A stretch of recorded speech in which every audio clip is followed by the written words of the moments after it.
This is the contour bund.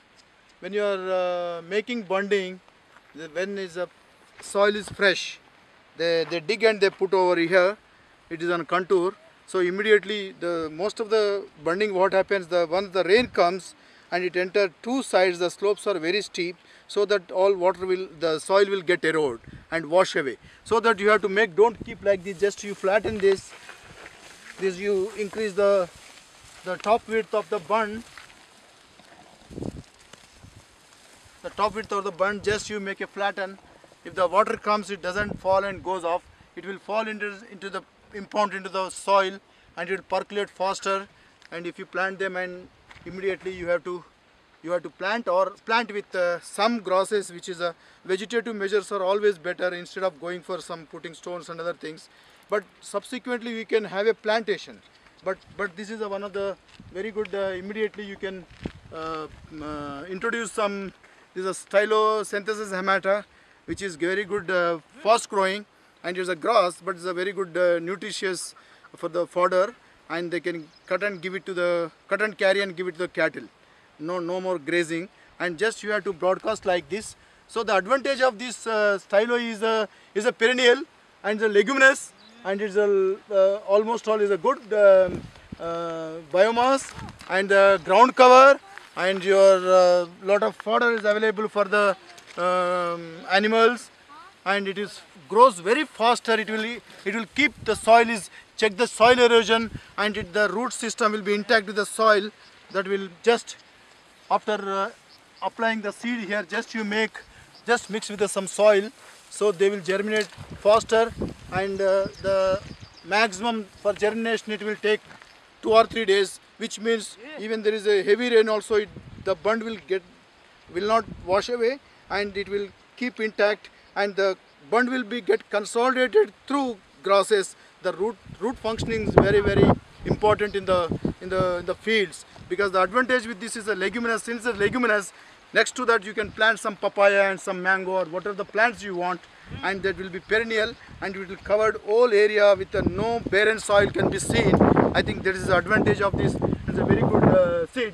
So you can introduce like this, just you leave it sprinkle some water, I think, so that it will come automatically. If there is no water, just you wait for some rain, just you leave it like this, and it's a very, very important when you do any earthworks.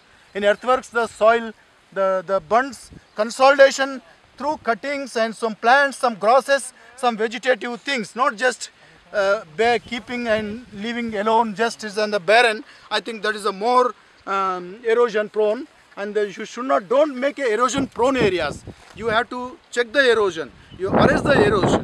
So that is a major thing in the watershed, and when your earthworks, please don't look for how much time it takes, but you have to introduce some plant material. If it's not available, you get the local like your Vitex Nedungo and your whatever the Jatropha is there, and your Adathoda vasica. They are very good species as far as cuttings. Through cuttings also you can propagate. The root formation will be faster, and they will intact. They will keep binding the soil together. So that is where the consolidation through cuttings and plants and grasses are much more beneficial for the microbial activity on the bund. Just instead of leaving bare soil is not good for the microbial activity and your soil and your health of soil. So that is where the very, very important function of the vegetative measures and vegetation on the bund is. In permaculture we call it as you plant with some plant, don't leave the bare place is a barren, so that it will keep growing something. There exactly you start giving a lot of biomass for your farm and your plants and your other needs. I think that is a biomass production is faster, and the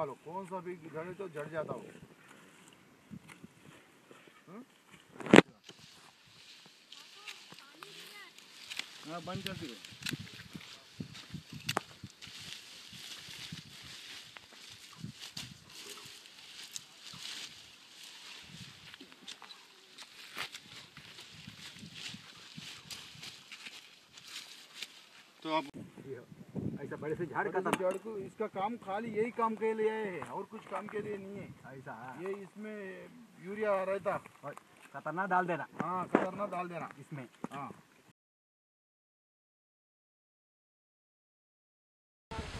So these are two local plants that we take in.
This is the Utnur Mandal of Adilabad district, where most of the tribal community lives in, and this entire area called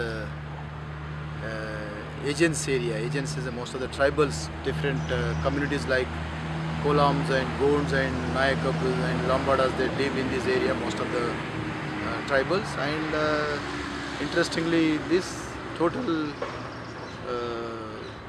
green coverage and vegetation and crops patterns are totally different. But particularly if you come to the forest and forest species, if you look at lot of forest minor fruit products were available, but right now most of the seeds and the fruits varieties have been disappeared. But still I can see many Maduka indica plants where that is the only species they didn't cut because of two reasons. I think that is a very interesting thing is that is a very multifunctional, multi-uses. They use that for oil and food and like liquor, like timber, and like your even they use them as a flower, as a food also. So in that context, I last time in the few years this government has been given a lot of lands to the tribal, landless tribals. In those tribals, most of the species have been cut, and they have removed all the teak and other plants. But even expensive plants like teak also, teak is one of the very expensive timber. Those plants also they have been totally cut. But interestingly, they have left over only the tree that is the Maduka indica. It's called Mawa. Mawa is very commonly known, everybody across the country, India. But Maduka indica is a botanical name. Maduka indica, one of the trees, a huge tree. If you go around the tribal area, there is a plant where you can see that is a, interestingly, there's a huge trees they left over. Why these tribals, they have cut all the forest, only why they left over, just we are talking to them, I think is very interestingly, they are talking about many things about uses of this plant. So interestingly, particularly this plant Maduka indica is the seed, is a very timely in the summer the flower is available. Just before in the month of April, they will collect a lot of flower from the tree. That is a fallen flower, they is dry it and they can add some oil, they eat it. They also the same oil, the Maduka indica flower eaten by mixed with the Maduka indica oil, and they eat as a food. And they dry and they eat, they will mix with a lot of items. But if you look at the multi uses of this plant is the seed they use it for the oil particularly, and the oil they collect the seed in the month of June 15th it starts, so almost all June 1st to June 30th lot of seeds are available that they go and collect, and they use it and they will collect and they will dry it for some time. First they dry and they collect and they dry from the pod, and they will separate from the pod from the nut. There will be a nut inside, they will separate and they will dry that nut perfectly, and then slowly they will keep it aside, and when they get some leisure time to do some extraction oil or whatever the time available with them, they will go and they will grind it, and they will grind and they will fine it, and the pieces again they will grind it once again, and they will take the fine powdery nuts powder, they will tie in a piece of cloth, cotton cloth particularly, and they will put over it a steam. They will boil the water. While it's boiling, they will put on it, and then they will put one more vessel on it, and slowly the water, when it's boiling, they never allow the water to touch that like ball. They will make like a ball with the piece of cloth, and they will put over it, and they will put over one more vessel, and that will, when it's boiling, the steam will be almost all touch the entire powder of this Maduka indica powder. And they will keep for 15-20 minutes, sometimes it's half an hour also. They know when it has to be, they will remove from the vessel, and they will bring it back, and they will put in a mortar, and they have their local mortars in the communities also.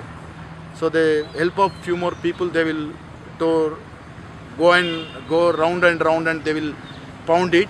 Not literally pounding, but they will rotate. With that rotation, that entire, whatever the oil inside, it will be almost all, it will come out. So they will remove slowly one by one, and then they will squeeze it into the oil. And that oil, I think they are the one of the good oil.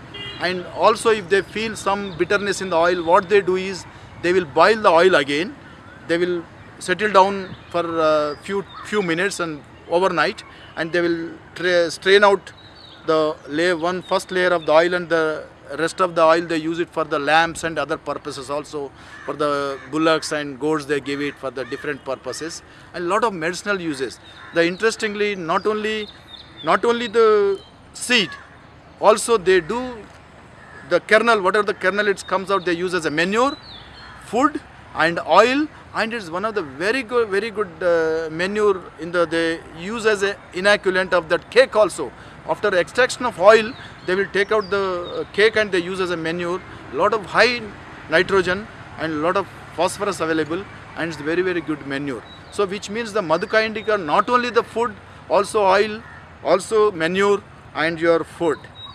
And this is one of the oil they were using since many ages. They are all healthy, no more contamination, nutritionally and unadulterated oil they are using. Still they are never go to the market, they never buy, but slowly the habits of keep changing. We are trying to keep them with the traditional things what they have been doing. I think there is a extraction units in the villages we are planning to bring in. I think that is how the traditional methods and traditional things will remain with the people. That is the objective when we are going to the villages, talking to communities. Be with your own traditions and be with your own varieties, be with your own systems. Don't look at very exotic and lot of things which have been adulterated that will not good for health. Your habits should be totally very close to the nature. So that is the one of the is a Maduka indica, the